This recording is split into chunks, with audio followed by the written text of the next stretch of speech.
2017, with the arrival of Macron, we saw what seemed to be the beginning of the end of France's traditional huge parties, the Socialists on the left, the Conservatives on the right. Would you say now the final nail has been put in the coffin on those parties?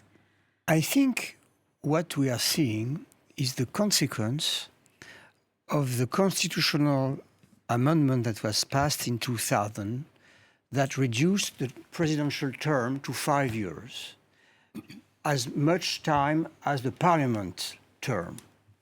So, to all our viewers, they have to know that after the presidential election, in June, we'll have the election of the House. And in our system, if the president has no majority in the House, he loses almost all his powers. The powers go to the Prime Minister, who has the support of the Parliament, and he's just like the Queen of England, or just a little more. So the president needs to have a party who wins the parliamentary election.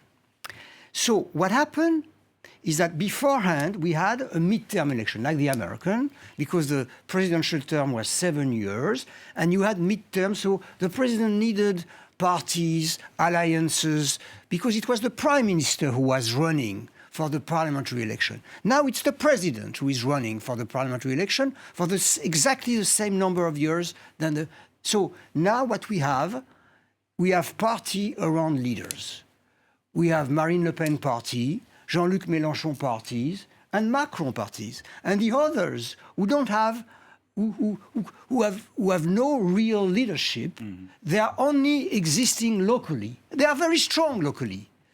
They are the strongest for the local election, but they have no leadership that permit to gather enough people to run, to win a presidential election. So that's what we have.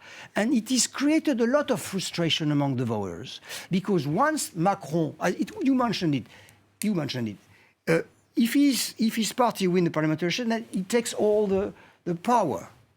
And he has only 28%. He needs the others, other Democrats, other Republicans to win against Mrs. Le Pen. But what will happen to this party?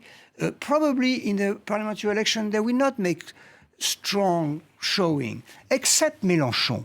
Mélenchon, for example, won already the majority of voters in all the majority of overseas territory. He can say, I will have already 20 more seats in the parliament. Yeah. So we have perhaps a new situation because of this very strong frustration against Macron that hopefully will lead to his re-election against Le Pen, but nobody knows, and that nobody knows what will happen in the parliamentary election.